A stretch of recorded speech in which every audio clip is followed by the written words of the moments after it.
Good afternoon and welcome to Solent Sport News. Coming up on today's show. Agony for Northern Ireland, but can the Republic hold the lucky charms in Dublin? Behind the scenes at Staplewood, Solent Sports News has been given access to Saints Training Complex and a sit-down chat with manager Maurizio Pellegrino. Also on the programme, battling the elements, Hampshire sailors in the latest leg of the Volvo Ocean Race. And an Englishman has won a major title in football, however not in the sport you may think.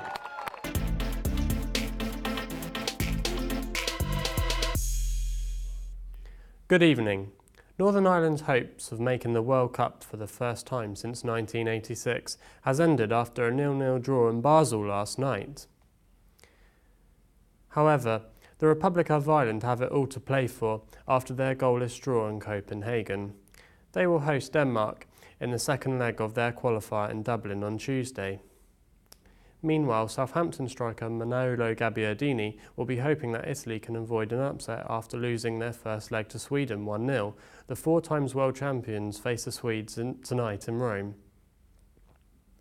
Continuing in football, Solent Sport News has been given exclusive access to 2 Saints legends, Francis Banali and Kelvin Davis. They've been given their thoughts on Southampton's season so far.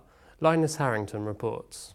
Southampton haven't had the best of starts to the Premier League this season, and the mood around the training ground echoes the feeling of underachievement. I caught up with former Saints stars Kelvin Davis and Francis Banali to get their thoughts on the team's campaign so far. We've got that feeling that we've not achieved what we want to achieve so far, and the league table doesn't lie, and the points tally don't lie, and at times our performances have been there and at times they haven't. You look at the fixtures that came up and you'd think, I think everyone would agree we probably should and would have liked more points than what we've got at the moment. But we're sat healthily in the table. There's a lot of difficult fixtures to come over the coming months. But in some ways, I think the squad and the team will rise to that, and we'll be fine. We've got a group of players and a group of lads in the dressing room that want to win games of football and want to be higher up the league. And it's just about working out here on the grass and giving the manager that time to get his ideas over and what he wants, and that start transferring into performances and results. And it's not just ex-players that feel the season hasn't met the club's expectations. Saints boss Maurizio Pellegrino also realises that the team have failed to achieve what they wanted to at the beginning of the campaign. I think our result it was irregular, and I think when we think about 4 or 5 games, I think we deserve a little bit more. But it's not all doom and gloom. Southampton returned to Premier League action at the weekend with a tough trip to Anfield, a ground very close to the boss's heart. But there is always the hope they can get the result that will turn their fortunes around and potentially kick-start their season. Coach, I believe in a lot of nice moments, hope and wonderful moment in my life. But in this case, I would like to win the game. Well, in many ways, it's not a difficult one to prepare mentally for. We've got a good memories at Anfield from last season, certainly in the cup, and I think it's a game that if you're looking for a performance from the team and from individuals, that's where you get it. And when we get that win, we can then look to get on a run. I think once we get that feeling of winning back in the dressing room and the performances week in, week out, then I can't see anything other than us eliminating what we've done in recent seasons and hopefully finishing even better than we did last year. On to university sport, and Team Solent men's football team will be eager to repeat last year's impressive FA Vase run, which saw them reach the last 16. The university side host Tavistock tomorrow, where victory will see them travel to Bradford Town for the 3rd round proper. I'm delighted to be joined by Team Solent player Ryan Dacre-Smith in the studio. So Ryan, how do you think your form's been in the competition so far this year? Well, fortunately for us, due to last season's success in the competition, this will be our first game, so we haven't played a game in the Vase yet so far, so we're looking forward to this one tomorrow. And how has your preparation gone so far? Preparation's been good. Results-wise, we picked up 7 wins out of the last 10 games, and training's been good. The boys have been looking sharp, so yeah, the gaffer's got a headache tomorrow. So Do you think this competition could be a good stepping stone for a good season ahead? Yeah, I feel like last season it was something that we used for our season to just keep it going, and I feel like this season we've got to do the same again. Obviously tomorrow we look forward to the game, but we got to understand that it's a game and we got to play the game, not the occasion. Have you ever played these opponents before? Do you know a lot about them? No, we got briefed about them last week before our game. We got told that they're a good side, so yeah, we know it's going to be a hard game tomorrow, but on our day we're at home, so we believe that we can beat anyone. And how have you yourself been performing of late? Are you feeling confident about your own game? Yeah, for me, obviously I set high standards on myself, so it's been an indifferent start for the season, but performance have been picking up. We started to get more of a steady starting 11, so yeah, I'm feeling good, feeling fit, and hopefully tomorrow we can get a good result. Thanks. We will now move on to other news. Francis Banali took some time away from football to hold an inspirational talk with students. Last year, the 48-year-old ran and cycled to 44 stadiums, raising over £664,000.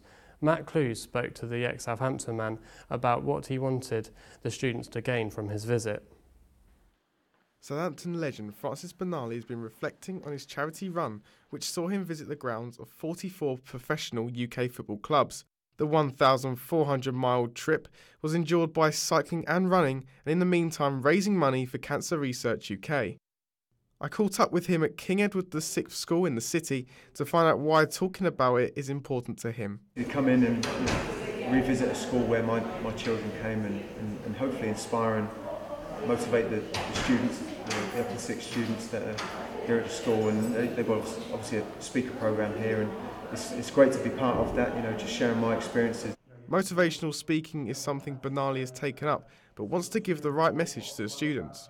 With enough determination and grit and effort and a refusal to quit even when everything seems lost maybe, or you can't continue with something, and maybe even people telling you can't achieve something or do something, that with enough self-belief and support and effort and a refusal to quit, that you can achieve things that people do say is impossible themselves. Following the run, almost a year later, there was an announcement to be made. We had a fundraising figure announcement only last week.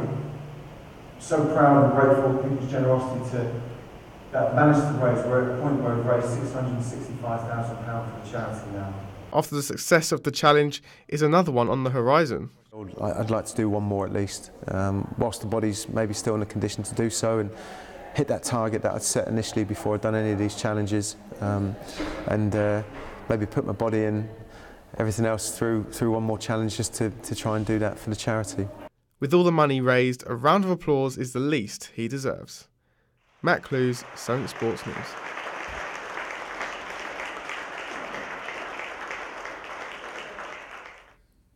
Moving on to the rest of today's sports headlines. In tennis, the ATP Tour finals arrived in London this weekend. Wimbledon champion Roger Federer started his campaign against American Jack Sock. Sock was making his first appearance at the tournament after winning the Paris Masters last week. The multiple Grand Slam winner was always in control of an entertaining match, winning 6-4, 7-6. Now to Formula One. Ferrari's Sebastian Vettel has won the Brazilian Grand Prix. It was a dominant performance by the German driver, who was given an early lead from the start. Britain's Lewis Hamilton could only finish in fourth place. Also was an emotional farewell for Felipe Massa. The Williams driver announced his retirement earlier in the season, and after a warm response from his home crowd. The season will end on the 26th of November, with the final Grand Prix being in Abu Dhabi. Staying with motorsport, and in MotoGP, Marc Marquez has won his fourth title in 5 years, after winning in his native Valencia. The Spaniard started the race in pole position and only needed a top 11 finish to win the crown. The 24-year-old Honda driver is the youngest ever to achieve the feat, and he says he is extremely proud. Now to golf. Ricky Fowler missed out on victory in the OHL Classic in Mexico. The world number 7 needed a birdie putt at the last to secure a playoff, but his putt fell short. Fellow American Patton Kazir managed to capitalise, carding a final round 67 to claim his first PGA Tour win. Sailing now, and the Volvo Ocean Race. The event is often described as the longest and toughest professional sporting event in the world. This round-the-clock voyage across some of the toughest oceans in the world sees sailors cover 47,000 miles in the competition, and with the race entering its second leg, it's all to play for. Our sailing correspondent Lily Zhu has the latest. Go. Hi Chris. I'm now standing at the Town Quay Marina by Southampton Water. Today is the 9th day of the second leg of the Volvo Ocean Race. A lot has been going on since the start back in October. Let's have a look at the latest news and rankings.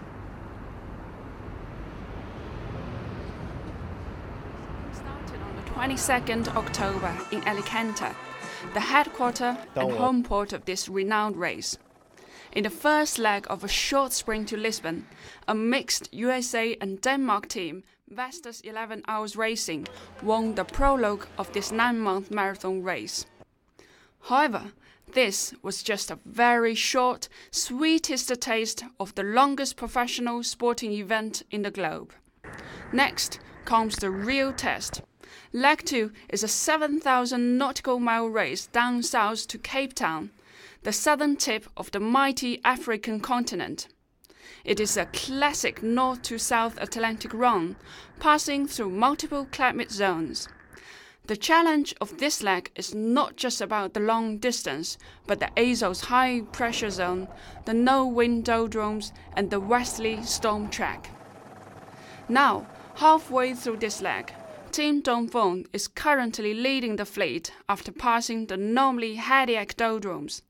However, it was a relatively easy cross this time because those boats didn't experience long, calm waiting tricks.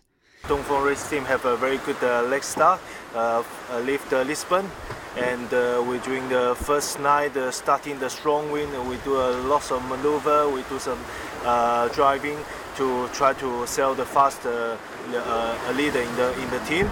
The Spanish team Mafra is only 2.6 nautical miles behind, with Vestas 11 Hour Racing stand on the 3rd position and the Dutch boat team Banali 4th. Four-time Olympic sailor and coach Laura Baldwin gives us her point of view. Well, Dongfeng have done a really good job. They're leading the fleet into the doldrums, but that is a renowned area for mixing things up. With lack of wind, with really strong wind, they're going to get a full mixed bag of things thrown at them. Their lead's already closed up a lot, with Map 3 getting close behind them now as they enter that really tricky phase of this race. The boats are now sailing in the progressively fielding southeast trade winds. While heading towards the equator, the more experienced offshore sailors are preparing to give those who are newcomers to the equator a dress-up opera game of meeting King Neptune, which is one of the long traditions for life at sea. Meanwhile, I've asked a few sailors about which team they think will win. I think that this Volvo Ocean Race will be won by Map 3. I think they're going to be the most solid team, consistent performers. I'm massively rooting for Vestas. I think they've done amazingly well. Team Map 3 will win because Rob Greenhalgh is on board and he's super experienced.